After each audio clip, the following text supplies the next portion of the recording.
تو آپ کو سرکاری جو حکومتی کمیٹی ہے اس پر ہیں یا جس انداز میں مذاکرات کا آغاز ہوا ہے اس پر کوئی تحفظات ہیں؟ یا پی ٹی آئی پر ہیں؟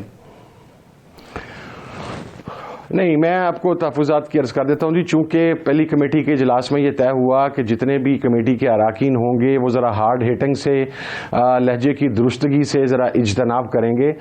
جو میرے تحفظات تھے اس میں میرا ایک میجر پوائنٹ آف ویو یہ تھا کہ جب آپ مذاکرات کی طرف جاتے ہیں تو ہر دو فریقین کے طرز عمل کے اندر وہ مثبت پہلو نظر آنا چاہیے. انفارچونیٹلی جس وقت مذاکراتی کمیٹی بنی تو حکومتی پارٹیز کے کچھ سینیٹرز اور کچھ وزراء کی طرف سے اس قسم کی بیان بازی ہوئی جس سے یہ امپریشن دینے کی کوشش کی گئی کہ شاید کو ہماری کمزوری ہے یا ہم مذاکرات کے لیے کو ویٹ کر رہے ہیں اور بہت مقصد ہے کوئی اضطراب کی کیفیت میں ہے. اور پھر کچھ ایسی باتیں ہوئیں جو بلو دا بیلٹ تھیں، جو مورل سٹینڈرڈز کے اگینسٹ تھیں، جو پرسن اسپیسیفک تھیں. تو میرا نقطہ نظر یہ تھا کہ اس ماحول کے اندر جب آپ کے ہاکس اس قسم کی بیان بازی کریں گے تو مذاکرات کے عمل کے ڈی ریل ہونے کے چانسز ہیں. اس کے اوپر کمیٹی کی میٹنگ کے اندر بات ہوئی اور اس بات پر اتفاق رائے ہوا کہ اولاً تو کمیٹی کے اراکین اجتناب کریں گے اور دوم اپنی پارٹی لیڈرشپ سے بھی بات کی جائے گی کہ اس قسم کے جو ہاکس ہیں انہیں کہا جائے کہ تھوڑی دیر ذرا مقصد ہے وہ کریں، اپنے آپ کو اجتناب کریں اس قسم کے بیانات دینے سے. اور سیکنڈلی حکومتی کمیٹی کے اوپر میرے کوئی تحفظات نہیں ہے جی. حکومتی کمیٹی ظاہر ہے وہ حکومت کا استحقاق ہے، وہ حکومت میں شامل اتحادی جماعتوں کا استحقاق ہے، وہ جسے بھی نامزد کرنا چاہیں، ہمیں اس کے اوپر کیا اختلاف ہو سکتا ہے جی. اچھا، اب ویسے جو کمیٹی ہے یا کمیٹی کا ایٹیچیوڈ تھا پہلی میٹنگ میں، آپ سمجھتے ہیں کہ یہ کامیابی کی طرف معاملہ بڑھے گا؟ اور دوسرا یہ ہے کہ اگر پہلی 2-4 میٹنگز میں 5 میٹنگز میں آپ کا کوئی بھی مطالبہ نہیں مانا جاتا، اعتماد سازی کا کوئی بھی قدم نہیں اٹھایا جاتا، تو پھر بھی مذاکرات جاری رہیں گے تاکہ اس وقت تک جاری رہیں گے جب تک وہ کامیابی کا راستہ نہ دیکھ لیں؟ دیکھیں، پہلی میٹنگ کے اندر ایک حوالہ سے تو حکومت کا رویہ مثبت تھا کہ ایک تو انہوں نے جو ہم نے وربلی اپنی تمام ریزرویشنز اور بڑی ڈیٹیل کے ساتھ کارکنوں کے اوپر ٹارچر کے حوالہ سے، ان کی شاتوں کے حوالہ سے، پارلیمنٹیرینز کے حوالہ سے، ان کے اوپر ٹارچر، ان کو مسائل کے حوالہ سے جتنی بھی باتیں کیں اس کو بڑے تحمل کے ساتھ سنا گیا. اور پھر ہم جو عمران خان صاحب کے ساتھ مذاکراتی کمیٹی کی ایکسیس مانگ رہے تھے اس کے ساتھ حکومت نے ہماری بات کے ساتھ اتفاق کیا. اور گزشتہ روز حکومتی مذاکراتی کمیٹی کے رکن جو رانا ثناء اللہ صاحب ہیں ان کا یہ بیان بھی اس حد تک خوش آئند ہے کہ اگر عمران خان صاحب ایک ٹائم فریم دینا چاہتے ہیں اور اس ٹائم فریم کے اندر ان مذاکرات کو مکمل کرنا چاہتے ہیں تو انہوں نے اس بات کو بھی ویلکم کیا، جو کہ بظاہر شو کرتا ہے کہ ایٹیچیوڈ جو ہے وہ ٹھیک ہے. باقی اگر 4-5 میٹنگز اور اس کے بعد لمبا کھیلنے کی کوشش کی جائے یا اس کے اوپر کسی قسم کی مثبت پیش رفت نہ ہو تو میرا خیال ہے کہ پھر مذاکرات شاید آگے نہیں بڑھ سکیں گے جی. یہ کو ہم بہت لمبا عرصہ ویٹ نہیں کیا جائے گا کہ ہم پھر مذاکرات کا انتظار کرتے رہیں کہ اسے ہم نے مہینہ لے کے جانا ہے، 2 مہینے لے کے جانا ہے، ہم نے 10 ویکس 15 ویکس لے کے جانا ہے. I don't think things will work like this way. آپ کو آن ورڈز پہلی کمیٹی سے ہی چیزیں سامنے نظر آنا شروع ہو جائیں گی جی کہ یہ پازیٹیو ڈائریکشن میں جا رہے ہیں یا ان جماعت کا شکار ہیں یا ناکامی کی طرف جا رہے ہیں. میرا خیال ہے کہ ہمیں 2 سے 3 میٹنگز کے اندر یہ بات کلیریفائی ہو جائے گی جی. اچھا حامد صاحب، یہ بتائیے کہ مولانا فضل الرحمان صاحب وہ بھی اپوزیشن کی جماعت میں سے ہیں اور 26ویں آئینی ترمیم میں تو مرکزی حیثیت بھی ان کی تھی، P T I, P M L N سبھی جو ہیں انہی کے آستانے پہ جاتے رہے. تو ان مذاکرات میں اپوزیشن الائنس کی طرف سے ان کو کیا شرکت کی دعوت دی گئی یا ان کو اعتماد میں لینے کی کوشش ہی نہیں کی گئی؟ اچھا دیکھیے، چونکہ مذاکراتی کمیٹی عمران خان صاحب نے بنائی تھی، جیل کے اندر بنائی تھی، اور مولانا فضل الرحمان صاحب اپوزیشن میں ضرور موجود ہیں لیکن جی یو آئی ایک سیپریٹ آئیڈینٹی کے ساتھ وہاں پر موجود ہے اور ابھی تک جو اپوزیشن اتحاد ہے تحریک تحفظ عن پاکستان اس کے اندر شریک نہیں ہے. اور 26ویں آئین ترمیم کے اوپر جو کچھ حکومت نے مولانا صاحب کے ساتھ کیا ہے، میں تو مولانا کے گھر پہ مولانا سے کہہ کے آیا تھا کہ یہ کو اچھی نہیں کریں گے. تو وہ چیز آپ کے سامنے آ گئی کہ حکومت نے بدعہدی بھی کی اور جے یو آئی کے جو مطالبات تھے باقی اپنی چیزیں منوا لی اور اس سے پیچھے ہو گئی. لیکن مولانا کے ساتھ ان مذاکرات کے حوالہ سے ابھی کوئی رابطہ نہیں ہوا جی. اچھا یہ فرمائیں کہ ابھی امریکہ کی طرف سے کچھ بیانات آئے عمران خان صاحب کی گرفتاری کے خلاف بھی، عمران خان صاحب کی رہائی کے لیے بھی، اور اس کو ویلکم بھی کیا گیا. پھر پابندیاں ہم پر لگیں پی ٹی آئی کے کچھ لوگوں نے، اس پر بھی خوشی کے شادیانے بجائے، اگرچہ لیڈرشپ نے ایسی کوئی بات نہیں کی. الزام یہ لگ رہا ہے کہ جی پی ٹی آئی اور ان کے آپ جیسے اتحادی جو ہیں امریکی مداخلت کے خلاف تھے، رجیم چینج میں امریکہ کو ملوث کرا دیتے تھے. اب امریکہ کی طرف سے بیانات آ رہے ہیں تو اس پر خوشی منائی جا رہی ہے، شٹ اپ کال نہیں دی جا رہی کہ آپ ہمارے معاملات میں مداخلت نہ کریں. تو یہ کوئی دوہرا رویہ نہیں ہے؟ نہیں سر، میں آپ کو ایک بات واضح کر دوں جی. جو ڈفرینس ہے وہ یہ ہے کہ جب آپریشن رجیم چینج ہوا تھا تو اس وقت کوئی بیسک ہیومن رائٹس سسپینڈ نہیں تھے پاکستان کے اندر. پاکستان میں پاکستانی معاشرے سے ان کے سول رائٹس کو واپس نہیں لیا گیا تھا. کوئی پولیٹیکل وکٹمائزیشن نہیں تھی، چار دیواری کا تقدس پامال نہیں کیا جا رہا تھا. کچھ لوگوں کے ضمیر کو پیسے کے بل بوتے پر اور پھر انفارچونیٹلی عدالتی اشیر بات کے ساتھ وہ سارا عمل مکمل ہوا. لیکن جو گزشتہ 2.5 سال سے ہوا، دیکھیں اگر کوئی باہر کے ملک سے ٹویٹ آ رہے ہیں تو اس کی وجہ ہم نہیں ہیں، اس کی وجہ وہ اقدامات ہیں جس کی وجہ سے وہ ٹویٹس آ رہے ہیں. یعنی یہ وہ تمام اقدامات ہیں جو تو موجودہ حکومت نے کیے ہیں نا جی. اگر یہ اقدامات نہ کیے جاتے، عمران خان صاحب کی سیاسی حیثیت کو تسلیم کیا جاتا، ان کے مینڈیٹ کو تسلیم کیا جاتا، تو پھر کیوں باہر سے اٹھ کے یہاں پر کو بیان دیتا؟ آپ کے علم میں ہے کہ this is not happening for the first time. Pakistan کے اندر کچھ ایشوز بڑے کرٹیکل ہیں، بلاسفیمی کے اوپر، پاکستان کے اندر مائنورٹیز کے اوپر، پاکستان کے اندر ہیومن رائٹس کے اوپر ہمیشہ بیرون ملک سے بیانات آتے رہتے ہیں، کیونکہ بیرونی دنیا جو ہے وہ ہیومن رائٹس کی وائلیشن کو بہت سیریس طریقے سے دیکھتی ہے. تو میں تو یہ سمجھتا ہوں کہ ان بیانات کا سبب موجودہ حکومت ہے، اس موجودہ حکومت کی انکمپیٹنس ہے. ہم نے اگر تو کہیں کہ ملک میں تمام چیزیں جو میں نے ابھی ذکر کیا وہ اویلیبل تھیں، لیول پلینگ گراؤنڈ اویلیبل تھی، پولیٹیکل وکٹمائزیشن نہیں تھی، ہیومن رائٹس کو سسپینڈ نہیں کیا گیا تھا، سیاسی جو تحریک ہیں اس کے اوپر پابندی نہیں تھی، اور پھر یہ بیانات آئے ہیں تو دین آپ کے آئی بروز اٹھنے چاہیے کہ یہ کیوں ایسا ہوا. لیکن جب آلریڈی ایک ماحول آپ نے ایسا کریٹ کر دیا اور پاکستان. حامد صاحب اس میں تو حکومت کا موقف بڑا کیٹیگوریکلی ہے. حکومت یہ کہتی ہے کہ آپ نے تو ملین آف ڈالرز لگا کے پی ٹی آئی نے وہاں پہ لابینگ کی ہے، اور یہ سب جو کچھ ہو رہا ہے انٹرنیشنل پریس میں بھی اور باقی جگہوں پہ بھی یہ تو لابینگ کا شاخسانہ ہے، اور اس وجہ سے اب آپ جو ہیومن رائٹس کے نام پہ کل جو آپ بیرونی مداخلت کے خلاف تھے، آج وہی آپ اپنے گندے کپڑے جو ہیں اقوام عالم کے سامنے جا کے دھو رہے ہیں. جی بالکل، ہم نے اقوام عالم کے سامنے اپنے دکھڑے نہیں روئے جی، وغیرہ ہمارے پاس کرنے کے لیے بہت کچھ تھا جو ہم اقوام عالم کے سامنے جا کے کر سکتے تھے. مثلا میرا سوال یہ ہے کہ جو ملٹری کورٹ کے اندر ٹرائل ہوا، 25 لوگوں کو سزا دی گئی، وہ سزا ATC کورٹ سے بھی ہو سکتی تھی اگر ایویڈنسز وہاں پر پروڈیوس کیے جاتے. کیا وہ لابنگ بھی ہم نے کر کے سزا دلوائی ہے جس کی بنیاد کے اوپر یورپین یونین کا اتنا اسٹرانگ رد عمل آیا ہے، جس کے اوپر آپ کا برطانیہ سے اتنا اسٹرانگ رد عمل آیا ہے؟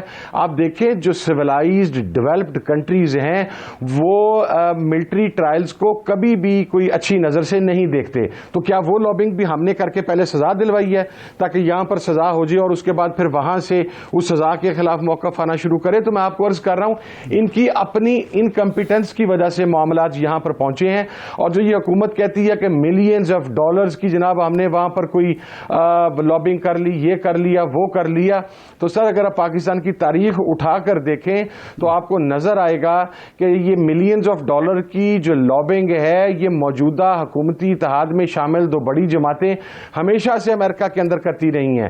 کون سی جماعت ہے جس کا جھکاؤ ڈیموکریٹس کی طرف ہے، کون سی جماعت ہے جس کا جھکاؤ ریپبلکنز کی طرف ہے، اور پھر یہ جماعتیں ان کی فائنانسنگ کے اندر بھی حصے دار رہی ہیں. کون سے لوگ ہیں جب ڈیموکریٹک پریزیڈنٹ آتا تھا تو انہیں پاکستان سے انوائٹ کیا جاتا تھا وہاں پہ، کون سے لوگ ہیں جب ریپبلکن آتا تھا تو اسے پاکستان سے وہاں پر انوائٹ کیا جاتا تھا. تو اگر آپ کے پاس کوئی پروف ہے، کوئی ایویڈنس ہے کہ ہم نے کوئی ایسی لابنگ کی ہے، اور ہم ایسی کسی لابنگ کے اوپر بلیو نہیں کرتے، میں اس بات کو کیٹیگرائز کر کے کلیئر کر رہا ہوں، آپ بندے مار دیں، آپ پورے ملک کا نظام تہس نہس کر دیں، اور اس کے اوپر پھر آپ یہ کہیں کہ دنیا گلوبل ورلڈ ہے اور کوئی اس کے اوپر سٹیٹمنٹ بھی نہ دے، تو یہ تو نہیں ہو سکتا نا جی. صاحب یہ فرمائیں کہ اب اگر عمران خان صاحب کی رہائی پر آ کے معاملہ اڑتا ہے، رکتا ہے، کیونکہ وہ کہتے ہیں حکومت کے لوگ دیکھیں یہ تو عدالتوں نے فیصلہ کرنا ہے، اور عدالتوں کی جو حالت ہے وہ آپ کے سامنے ہے۔ 26ویں آئینی ترمیم کے بعد میرا نہیں خیال کہ آپ کو کچھ توقعات ہوگی، تو پھر یہ مذاکرات جو ہے پھر بھی جاری رہیں گے، اور باقی صرف عمران خان کی رہائی کی وجہ سے جمود نہیں آئے گا، رکاوٹ نہیں آئے گا، ڈیڈ لاک نہیں آئے گا۔ علی سر، اس میں آپ کو ایک بات عرض کر دوں جی، ہم جو عمران خان کی رہائی مانگ رہے ہیں، جیسا بھی ہے، جس طرح کا بھی ہے، یہ گھسا پٹا نظام ہے، ہم عدالتوں کے ذریعے ہی عمران خان صاحب کی رہائی مانگیں گے۔ ہم کوئی عمران خان صاحب کے کیسز کسی ڈیل کے ذریعے ختم کر کے یا کوئی معافی تلافی کر کے، جس طرح لوگ راتوں رات ڈرافٹ سائن کر کے اس ملک سے بھاگ گئے تھے، اپنی پارٹی کو، اپنے خاندان کو، اپنے دوستوں کو بے سہارا چھوڑ کر انہیں کانفیڈنس میں لیے بغیر ہم ایسا کوئی کام نہیں کریں گے۔ ہماری ڈیمانڈ کیا ہے سر؟ میری ذرا اس بات کو سمجھیے گا کہ عمران خان صاحب کی تقریباً 1 ماہ پہلے تمام کیسز کے اندر ضمانت ہو چکی تھی۔ عمران خان صاحب کی روبکار جاری ہونی تھی اور اس شام کو عمران خان صاحب نے رہا ہو جانا تھا، لیکن پھر کیا ہوا؟ پھر یہ ہوا کہ کسی کونے خدرے سے ایک FIR تلاش کی گئی اور اس FIR کے اندر دوبارہ عمران خان کا ریمانڈ دے دیا گیا اور عمران خان آج اندر ہے۔ ہم جو حکومت کے ساتھ بات کریں گے وہ یہ ہے کہ ہم نے عمران خان کا ریلیف عدالتوں سے ہی لینا ہے۔ عمران خان بہت کلیئر ہے اس معاملے کے اوپر کہ وہ کسی ڈیل کے ذریعے باہر نہیں آئے گا، وہ عدالتوں سے اپنی سچائی، اپنی حقانیت ثابت کر کے واپس آئے گا، مگر حکومت پولیٹیکلی وکٹمائز اب نہیں کرے گی۔ یہ نہیں ہوگا کہ اگر عمران خان صاحب کی تمام کیسوں میں ضمانتیں ہو جائیں گی، اب ایک کیس رہ گیا ہے اس میں بھی ضمانت ہو جائے گی، تو حکومت پھر کوئی نیا کیس تلاش کر کے کو ڈھونڈ کے اس کیس کے اندر عمران خان صاحب کو ڈال دے گی۔ تو یہ معاملہ عدالتی نہیں ہے، یہ معاملہ حکومتی بدنیتی پر مبنی ہے کہ حکومت پولیٹیکلی وکٹمائز کرنے کے لیے ضمانتوں کے باوجود نئے مقدمات سامنے لے کے آ جاتی ہے، تو ہم اس کے میکینزم کے اوپر بات کریں گے اور عمران خان صاحب کی رہائی آئینی قانونی طریقے سے ہوگی۔ جی بہت شکریہ حامد رضا صاحب، آپ کے وقت بریک کے بعد JUFA کے سینیٹر کامران مرتضیٰ صاحب ہمیں جوائن کریں گے، ہمارے ساتھ رہیے۔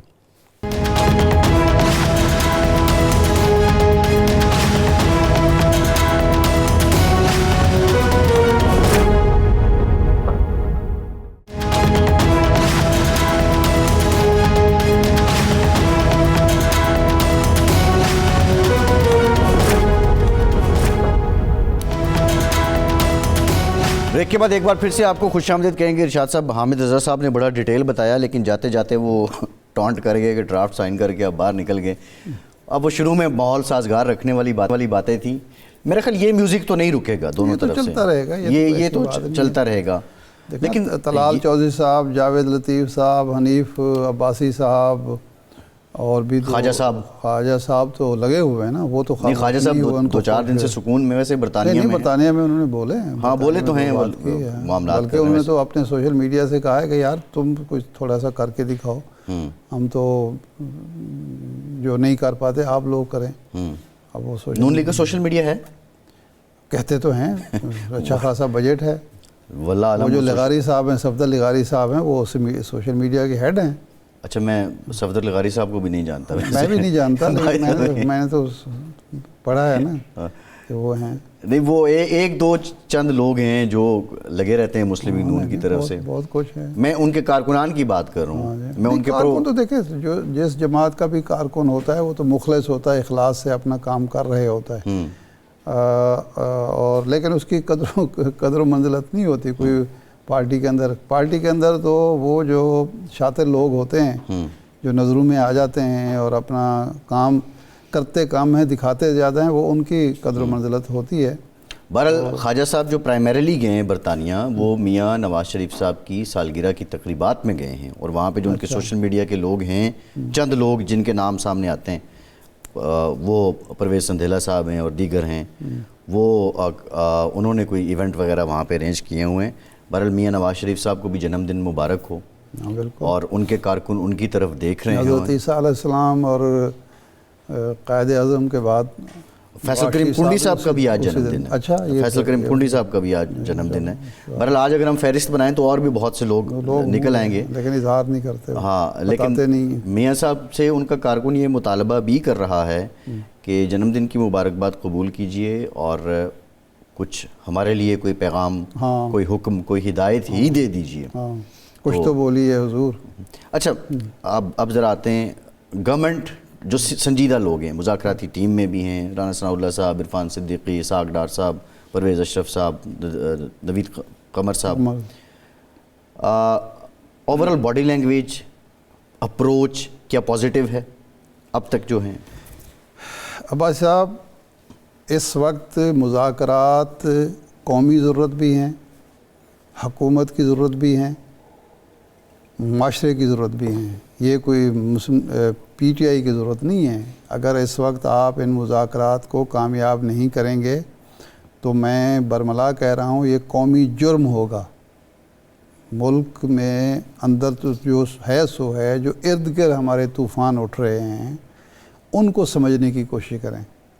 یہ جو ہماری میزائل پروگرام پر پابندی لگی ہے، اس سے زیادہ امپارٹنٹ وہ بیان ہے جو امریکی ترجمان نے دیا ہے کہ یہ پاکستان امریکہ کے خلاف امریکہ کو نشانہ بنا سکتا ہے. امریکہ کو نشانہ بنا یہ سکتا ہے، یہ مذاق نہیں اور ہے. انٹرسٹنگلی ارشاد صاحب، جو ایک سٹیٹمنٹ آج چل رہی ہے رچرڈ گرینیل کی جو باتیں، اس کے سبسٹانس تو پولیٹیکل ہے نا، وہ جس کی بھی اس پہ تو کوئی شادیانے بجا رہا ہے، کوئی اداس ہو رہا ہے، لیکن اس سے پہلے جو باتیں ہوئی ہیں اس پروگرام میں، نہیں، اس جو انٹرویو ہے، پہلے تو بات یہ تھی کہ ہمارے کچھ احمق لوگ یہ کہہ رہے تھے کہ یہ تو ایک فرضی کردار ہے ہی نہیں. جو اس کا انٹرویو ہے اس میں نیوز میکس کو انہوں نے انٹرویو دیا ہے، اس میں انہوں نے یہ کہا ہے کہ پاکستان کے میزائل پروگرام کے حوالے سے جو روبیو ہیں، ان کے جو نامزد وزیر خارجہ ہیں، وہ الگ منصوبہ بنا رہے ہیں. کیونکہ انہوں نے کہا کہ ایٹمی جو ممالک ہوتے ہیں، ایٹمی صلاحیت کے ممالک ہوتے ہیں، اس کے لیے ایک الگ طرح کی منصوبہ بندی کی ضرورت ہوتی ہے.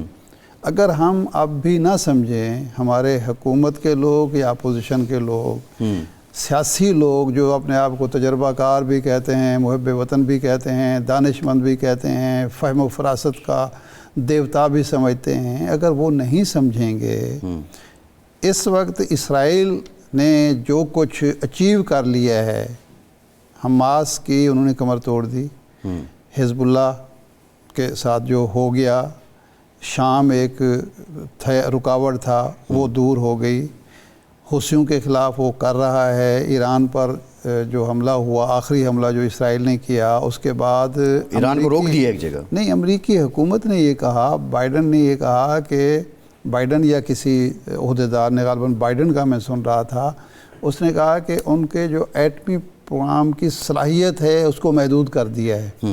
یہ اس کے الفاظ تھے. تو اس کے بعد ایک ایٹمی مسلم کنٹری جو کھٹکتی ہے کانٹے کی طرح، امریکہ کی نظروں میں بھی، بھارت کی نظروں میں بھی، اسرائیل کی نظروں میں بھی، تو اس کو اپنے معاملات از خود درست کرنے چاہیے. اور درست کرنے کا یہی طریقہ ہے جو اختیار کیا گیا ہے بادل ناخواستہ. تو اس کو کامیاب کرنا حکومت کی بھی ذمہ داری ہے، اپوزیشن کی بھی ذمہ داری ہے. یہ کوئی پوائنٹ سکوئرنگ کا مسئلہ نہیں ہے، یہ عمران خان کی رہائی کا ایشو نہیں ہے، یہ مسلم لیگ نون کی حکومت کا اور اقتدار کی لڑائی کا ایشو نہیں ہے، یہ قومی ایشو ہے، قومی معاملات ہیں. ایک مضبوط پاکستان کی مضبوط حکومت، مضبوط جمہوریت ان جو معاملات ہیں، چیلنجز ہیں، ان کا مقابلہ کر سکتی ہے. کمزور حکومت، کمزور ریاست، اس کے لیے بہت سارے مسائل ہوں گے. ایک سوال جبکہ ہم مالی حوالے سے اب بھی محتاج ہیں آئی ایم ایف کے. آئی ایم ایف کی ایک قسط پر ہمارے سارے معاملات، مالی معاملات کا دار و مدار ہے. تو ایسی صورت میں مذاکرات اور مذاکرات کی کامیابی اپنی انا سے باہر نکل کر، انا کے خول سے، اپنے مفادات سے باہر نکل کر، بالاتر ہو کر، اور اپنی حکومت اور سیاسی مفادات کی جو لڑائی ہے اس سے نکل کر سوچنا ہوگا. مضبوط جمہوریت، مضبوط پارلیمنٹ اس وقت پاکستان کی ضرورت ہے، جس پر کسی قسم کا دھبا نہ لگا ہو. ارشاد صاحب یہ بتائیے، عمران خان نے تو اپنی مذاکراتی کمیٹی بنا دی، وہ ان کی نمائندگی کر رہی ہے. یہ شہباز شریف صاحب نے مذاکراتی کمیٹی بنائی. آپ کو بھی بہت اچھے سے پتہ ہے کہ PMLN نام ہے میاں محمد نواز شریف کا. کیا نواز شریف صاحب ان مذاکرات میں آن بورڈ ہیں؟ اور میرا نہیں خیال کہ میاں نواز شریف صاحب کی مرضی کے بغیر، مشاورت کے بغیر، ہدایت اور رہنمائی کے بغیر یہ کمیٹی بنی ہو. یعنی ان کی ول موجود ہے کہ وہ مذاکرات چاہتے ہیں؟ 100% پارٹی کے سربراہ وہی ہیں، خاندان کے سربراہ وہی ہیں. اگر یہ پارٹی کی نمائندہ کمیٹی ہے تب بھی ان کا فیصلہ ہوگا. اگر یہ شریف خاندان کی نمائندگی کرتی ہے، حکمران خاندان کی، تو تب بھی ان کا فیصلہ ہوگا. یہ تو ہو نہیں سکتا. اور دوسرا، نواز شریف صاحب سے زیادہ کون جانتا ہے کہ ملک اس وقت جس صورتحال سے نبرد آزما ہے، اس میں ایک خالص جمہوریت، خالص پارلیمنٹ جو سپیس کھو چکی ہے، اس کا حصول انہی مذاکرات کے ذریعے ممکن ہے. اگر ملک میں خالص جمہوریت بھی لانی ہے، یہ ہائبرڈ نظام سے آگے بڑھنا ہے آپ نے، یہ تو ایک مجبوری ہے نا، مجبوری کے تحت چل رہا ہے نا، تو اس کے لیے بھی ضروری ہے کہ مذاکرات ہوں، سیاسی اتفاق رائے ہو، جمہوری اقدار کا تحفظ، سول بالادستی، آئین کی بالادستی، آئین کے حقیقی شکل میں احیاء، ایک آزاد عدلیہ کا وجود میں آنا، یہ سارے معاملات ان مذاکرات سے جڑے ہوئے ہیں. اب ارشاد صاحب دیکھیں، یہ تو بنیادی مطالبات بھی پی ٹی آئی کے ہیں جو آپ نے ذکر کیا ہے. نہیں، یہ قوم کے ہیں. میں قوم کی بات کر رہا ہوں، پی ٹی آئی کی بات نہیں کر رہا ہوں. کوئی بھی کرے. کل تک یہی بات نواز شریف صاحب کہتے تھے نا. وہ تو اپوزیشن کے رنگ اور ہیں، حکومت کے رنگ اور ہیں. یہ بہت بڑی منافقت ہے، اس سے بھی نجات. یہ بہت بڑا تضاد ہے. یہ جو تضاد ہے، اس تضاد کا بھی خاتمہ چاہیے. کل ان کو سول سپرمیسی عزیز تھی، آج ان کو سول سپرمیسی عزیز ہے. ہمیں ایک ایسا سسٹم چاہیے جس میں کوئی سیاسی جماعت خواہ حکومت میں ہو، خواہ اپوزیشن میں ہو، اس کا ایجنڈا ایک ہی ہو: ملک کا استحکام، جمہوریت کا استحکام، آئین کی بالادستی، قانون کی حکمرانی، ہر شہری کو یکساں اور مساوی انصاف کی فراہمی.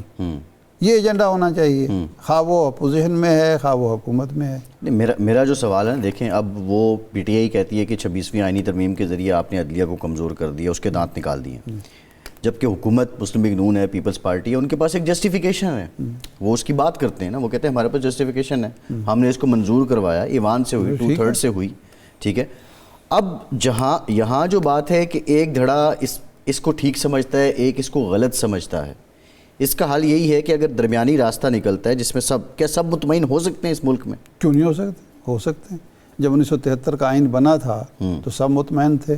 جب ایٹمی دھماکے ہوئے ہیں سب اس سے متفق تھے. کب نہیں ہوا؟ تو وہ آئین جب بن گیا، سب کا اتفاق ہو گیا، اس کو متفقہ اسلامی جمہوری اگر اس پر عمل درآمد ہوتا تو کسی کو اعتراض نہیں تھا. جب آپ اس سے انحراف کرتے ہیں، خواہ وہ بھٹو صاحب کریں، خواہ وہ نواز شریف صاحب کریں، خواہ کوئی اور کرے، تو اس وقت اعتراض ہوتا ہے. 26ویں آئینی ترمیم کے بعد اگر سپریم کورٹ مضبوط ہوئی ہے، وہ عدل و انصاف کے بنیادی تقاضے جو مروجہ تقاضے ہیں جو دنیا بھر میں ہم دیکھتے ہیں جدید جمہوریتوں میں، وہ پورے ہو رہے ہیں، تو بالکل 26ویں ترمیم.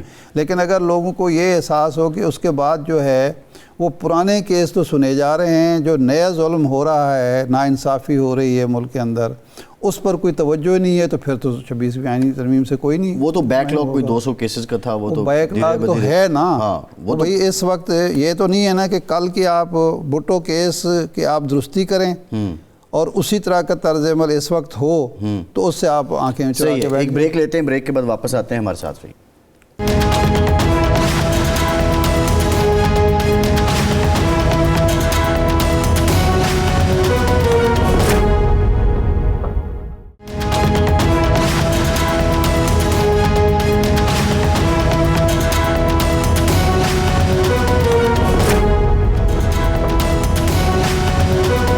بریک کے بعد ایک بار پھر سے آپ کو خوش آمدید کہیں گے. ہمیں جوائن کیا ہے ممتاز قانون دان اور JUIF سے سینیٹر کامران مرتضیٰ صاحب نے. کامران صاحب، حکومت اور اپوزیشن بالآخر بیٹھ گئے ہیں. یہ جو مذاکرات کی نشست ہے، آپ اس کو سمجھتے ہیں کہ یہ سنجیدہ ہے اور کسی نتیجے تک پہنچے گی؟ ان کا بیٹھنا بذات خود جو ہے نا وہ سنجیدگی کو ظاہر کر رہا ہے، مگر یہ سنجیدگی شاید کسی اور وجہ سے پیدا ہوئی ہو. اس سنجیدگی کا باعث جو ہے وہ کوئی اور ہوگا. مگر وہ جو باعث ہے اس نے بٹھایا ہوگا اور وہ باعث ہی جو ہے نا وہ الٹیمیٹلی جو بھی ان کے ذہن میں جو کچھ اسکیچ ورک ہوا ہوگا اس تک لے کے جائے گا. اگر کوئی ایسی کوئی خدا نخواستہ کوئی بات ایسی ویسی نہ ہو گئی تو یہ سب کچھ جو یہاں تک معاملہ آیا ہے یہ بظاہر ہے، مگر اس کے پیچھے کوئی نہ کوئی جو ہے نا ایسا کام موجود ہے جس کے نتیجے میں یہ بیٹھی ہے. نہیں کامران صاحب، آپ کا خیال ہے کہ جو بیرونی دباؤ اس وقت ہم پر آ رہا ہے مختلف حوالوں سے، اس کی وجہ سے یہ احساس پیدا ہوا ہے کہ معاملات مذاکرات سے ٹھیک کریں، یا انٹرنلی وہ جو ون وے ٹریفک چل رہی تھی وہاں یہ احساس پیدا ہوا ہے کہ جی اب معاملات مذاکرات کے ذریعے حل کر لیے جائیں، یہ ون وے ٹریفک مزید نہیں چلائے جا سکتے؟ میرا خیال ہے یہ انٹرنل ہے. ابھی تک وہ پریشر اس طرح سے ایسا آیا نہیں ہے. ممکن ہو سکتا ہے کہ وہ آنے والے پریشر کو بھی دیکھ رہے ہوں یا سوچ رہے ہوں اس کے بارے میں، مگر یہ جو ہے وہ ایک طرف تو وہ ڈلیور نہیں ہو پا رہا اور دوسری طرف جو ہے نا وہ روز جو ہے کوئی پشاور سے نکل کے آ جاتا ہے، کوئی اور اس طرح کے مسائل ہیں، اور اس حوالے سے وہ بدنامی بھی جو ہے نا براہ راست انگلیاں کسی ایک جانب اٹھ رہی ہیں. تو ممکنہ طور پہ یہ ہے کہ وہ انگیج کیا گیا ہے اور ان کو کہا گیا ہے کہ بجائے آپ ہماری طرف بات کرنے کی، ہم سے بات کرنے کی، آپ وہاں بات کریں، وہ بات جو ہے نا وہ ہم سے ہی سمجھی جائے گی. نہیں کامران صاحب، یہ 26 نومبر کے بعد پی ٹی آئی مجبور ہو گئی آپ سمجھتے ہیں بیٹھنے کو، اور حکومت کارکردگی نہیں دکھا پا رہی، اس لیے اس نے بھی کہا کہ بیٹھ کے بات کر لیں؟ دونوں نے تو نہیں کہا نا کہ بیٹھ کے بات کر لیں، دونوں کو کسی نے یہ رستہ بتایا ہے کہ آپ بیٹھ جائیں. نہیں، مذاکراتی کمیٹی پہلے پی ٹی آئی نے بنائی پھر حکومت نے بنا دی نا، بیٹھے تو دونوں ہیں. ان کو کہا گیا ہوگا نا. دیکھیے اس طرف جو ہے نا وہ بھی ان کے لوگ بھی جو ہے وہ آلریڈی انگیج ہیں. میں نام لے لیتا ہوں، گنڈا پور صاحب جو ہے نا آلریڈی جو ہے نا وہ ان کے ساتھ رابطے میں ہیں، اور بھی ہیں رابطے میں جو ان کے ساتھ ڈائریکٹ ہیں. تو وہ بتایا گیا ہوگا نا، وہ میسج پہنچایا گیا ہوگا، اور اس کے نتیجے میں جو ہے نا کچھ یقین دہانیاں بھی ہوں گی. اس یقین دہانیوں کے بعد جو ہے وہ پھر یہ کمیٹی بنی ہے، اور وہ پھر دوسری طرف سے بھی جو ہے نا گرم جوشی سے اس کا اظہار کیا گیا ہے. کہا کہیں اور سے ہی گیا ہوگا، ایسے نہیں ہوتا. نہیں، یہ بیرونی یہ فرمائیں کہ پی ٹی آئی کی طرف سے سیاسی قیدیوں کی رہائی اور 9 مئی کے واقعات پر جوڈیشل کمیشن کا مطالبہ کیا گیا ہے. رانا ثناء اللہ صاحب کہتے ہیں کہ یہ جوڈیشل کمیشن ہم کیوں بنائے؟ کرمنل معاملات ہیں، وہ عدالتیں ملٹری کورٹس ہوں یا دوسری کورٹس ہوں انسداد دہشت گردی کی، وہ معاملات دیکھ رہی ہیں. جوڈیشل کمیشن کا کیا جواز ہے؟ آپ سمجھتے ہیں کہ یہ دونوں مطالبات درست ہیں پی ٹی آئی کے؟ جوڈیشل کمیشن کا جو ہے نا وہ لیگلی جو ہے نا مجھے اس میں کوئی سکوپ نظر نہیں آتا. اس کی ریزن میں ایکسپلین کر دیتا ہوں. جی. اس 9 مئی والے واقعات کی جو ہے نا وہ 2 جگہ جو ہے نا وہ کاگنیزنس لیا گیا ہے. ایک تو سپریم کورٹ میں جورسڈکشن کے حوالے سے، میں خود جو ہے نا وہ جورسڈکشن کے حوالے سے میں ملٹری کورٹ میں ٹرائل پہ بلیو نہیں کرتا، اور دوسری طرف جو کاگنیزنس لیا ہوا ہے وہ آرمی ایکٹ کے تحت ملٹری کورٹ نے، اور اس میں کچھ لوگوں کو سزا بھی دے دی گئی. اب کیا آپ یہ سمجھتے ہیں کہ جوڈیشل کمیشن وہاں پہ کوئی افیکٹو ہوگا یا کوئی رائے اپنی دے سکے گا جہاں پہ ایک طرف سپریم کورٹ جو ہے جورسڈکشن کے حوالے سے کاگنیزنس دے چکی ہے اور دوسری طرف جو ہے وہ ٹرائل جو ہے رائٹلی یا رانگلی جو ہے شروع ہو چکا ہے؟ اور پھر تیسری بات جو ہے کہ آپ سمجھتے ہیں کہ آج تک جوڈیشل کمیشن جو ہے پاکستان میں کسی مسئلے کا حل ہوا ہے یا کسی معاملے میں ایسی رائے آئی ہے جس کا نتیجہ جو ہے وہ جوڈیشل کمیشن بنانے والوں کی رائے کے مطابق نکلا ہو؟ تو یہ مجھے اس میں کوئی خاص سکوپ نظر نہیں آتا. باقی رہ گیا کہ قیدیوں کی رہائی، ایک طرف سے کہا جائے گا کہ وہ سیاسی قیدی ہیں، دوسری طرف سے کہا جائے گا کہ وہ سیاسی قیدی ہیں. تو اس کا راستہ اسی طرح سے نکالا جا سکتا ہے جیسے نون کے لیے جو راستہ نکلا تھا. آپ نے دیکھا کہ جب منظر بدلی ہوا تو پھر کیسے ان کے کیس دڑا دڑ فارغ ہو گئے، اور عدالتوں نے فارغ کیے، مگر ایک طرف سے پٹیشن آئی اور دوسری طرف سے کنسیڈ کیا گیا، اور اس کے بعد جو ہے اس کے نتیجے میں جو ہے میرا خیال ہے اب کسی کے اوپر کوئی کیس بھی باقی نہیں رہا. تو وہ سیاسی یا غیر سیاسی قیدیوں کے معاملات جو ہے وہ اس طرح سے بھی ڈیل ہو سکتے ہیں. پاکستان کا طریقہ تو یہی ہے. ہاں، بلکہ پی ٹی آئی کی تو یہ کہتی ہے کہ حکومت کی مخالفت کے باوجود ہم تو کئی کیسز میں ضمانتیں بھی لے چکے ہیں، 2 کیسز میں بری بھی ہو چکے ہیں، تو صرف حکومت کا دباؤ ختم ہو تو ہمیں تو ایک روٹین کے تحت بھی اور معمول کے مطابق بھی ہر طرح کا ریلیف مل سکتا ہے، صرف حکومت کا دباؤ ختم ہونا ضروری ہے. وہ دباؤ اگر کنسیشن میں بدلی ہو جائے, یہاں سے کوئی درخواست ہو ایکویٹل کے لیے 265 کے میں 249 اے میں, اور دوسری طرف سے پراسیکیوٹر جو ہے وہ کنسیڈ کر جائے, جیسے کہ آپ نے میاں صاحب کے کیسز میں دیکھا تھا, تو کیا ہو جی جلدی کیسز. جی بالکل. اچھا یہ فرمائیں کہ مدارس رجسٹریشن پر مولانا فضل الرحمان صاحب سے وزیر اعظم کی ملاقات ہوئی. مولانا فضل الرحمان صاحب نے کہا کہ اب معاملات طے پا گئے ہیں, 1-2 دن میں نتیجہ نکلے گئے. اس ملاقات کو بھی تقریباً ہفتہ ہونے لگا ہے, ابھی تک کوئی نوٹیفیکیشن نہیں ہوا. پھر کوئی رکاوٹ پیدا ہو چکی ہے, یا آپ سمجھتے ہیں, آپ مطمئن ہیں کہ جی معاملات جو قانونی کارروائی ہے, کاغذی کارروائی مکمل ہو رہی ہے, اس لیے تاخیر ہو رہی ہے؟ کل ہم نے فائنل ٹچ دے دیا ہے معاملات کو, جو لیگل سائڈ پہ کاغذ پہ جو کچھ ہوتا ہے. تو اب آج چھٹی آ گئی تھی, کل جب ہم نے اس کو فائنل ٹچ دیا تھا تو 11-12 بج چکے تھے. اس کے بعد لا منسٹر جو ہے وہ پی ایم سے شاید کسی میٹنگ میں تھے, ان کو آتے آتے دیر ہو گئی ہوگی, تو آج چھٹی آ گئی اور کل تک ایکسپیکٹڈ ہے کہ کل تک جو ہے نا وہ ایکٹ بھی نوٹیفائی ہو جائے گا, اور اس کے بعد جو اس میں کوئی چھوٹی موٹی جو ہے نا وہ ترمیم علامہ طاہر اشرفی صاحب والوں کو جو ایکوموڈیٹ کرنے کے لیے وہ تجویز کر رہے تھے, وہ بھی پھر اس کے 1-2 دن کے بعد آرڈیننس کی صورت میں شاید آ جائے. تو یعنی جو ہے نا وہ کام پیپر ورک فائل, اس میں یہ ہے کہ اب 2 طرح رجسٹریشن ہوگی جس طرح طاہر اشرفی صاحب والے کہہ رہے ہیں, یا رجسٹریشن ایک ہی ہوگی, باقی مدارس جتنے ہیں وہ 18,000 جو کہتے ہیں وہ بھی اسی سوسائٹیز ایکٹ کے تحت رجسٹر ہوں گے؟ نہیں, وہ ایسا ہے کہ وہ 2 طرح سے ہوگی. جو وہاں جانا چاہے, جو جس طرح سے یہ اپنا جو پروجیکٹ چل رہا ہے ریلیجس ایجوکیشن والا, وہ جو وہاں پہ کنٹینیو کرنا چاہے وہ بھلے کنٹینیو کرے, اور باقی جو نہیں وہاں پہ جو رجسٹر تھے وہ سوسائٹیز رجسٹریشن ایکٹ میں نیچے آ جائیں گے. اور اس کی یعنی یہ شرط جو تھی, جو ایکٹ بل منظور ہوا تھا کہ 6 ماہ میں سب کو کرانی ہوگی, وہ اب نہیں رہے گا؟ نہیں, وہ ہوگا ادھر بھی جو ہے نا, وہ جو یہاں پہ آنا چاہے گا وہ یہاں پہ رہے, جو وہاں پہ جانا چاہے گا وہ وہاں. نہیں کامران صاحب, اب ترمیم کیسے ہوگی؟ کیا جو پہلے منظور ہو گیا اسمبلی سے وہ نوٹیفائی ہوگا, یا کوئی نیا ڈرافٹ آئے گا؟ ایکٹ نوٹیفائی ہوگا ایز اٹ از, جس طرح سے اسمبلی نے پاس کیا تھا, نیشنل اسمبلی نے اور سینٹ نے, اسی طرح سے ایز اٹ از جو ہے نا. پھر اس کے بعد ترمیم جو ہے نا وہ آرڈیننس کی صورت میں, وہ ایک چھوٹی سی ترمیم ہے, تو وہ جو ہے نا وہ لے آئیں گے آرڈیننس کے ذریعے فی الحال, اور اس کے بعد جو ہے نا اس کو بھی ایکٹ بنا کے پھر دونوں کے لیے رستہ. کامران صاحب, یہ 26ویں آئینی ترمیم جو ہے یہ معتدل بار ایسوسیشنز نے بھی چیلنج کی ہوئی ہے, 8 سابق صدور ہیں سپریم کورٹ بار کے, وہ بھی کر چکے ہیں, سنی اتحاد کونسل بھی. اب اس کا کیا سٹیٹس ہے؟ یہ اینی بینچ سنے گا, فل کورٹ بنے گا, یا بس اسی طرح پڑا رہے گا سرد خانے میں؟ اس کو سن لینا چاہیے. پہلی تو میرا گلہ ہے ان سے جو 8 صدور ابھی آئے ہیں, وہ 5 ہفتے جب ہم لڑ رہے تھے اس میں, اور لڑتے جو ہے نا اس وقت نہ کوئی صدور آ رہے تھے, نہ اس کے بعد عام کوئی ہماری بار ایسوسیشنیں آ رہی تھی, اور نہ کوئی پولیٹیکل ورکر نکل رہا تھا. تو بڑی دیر کی مہربانوں نے آتے تو چلو آئے ہیں, بہرحال اچھی بات ہے.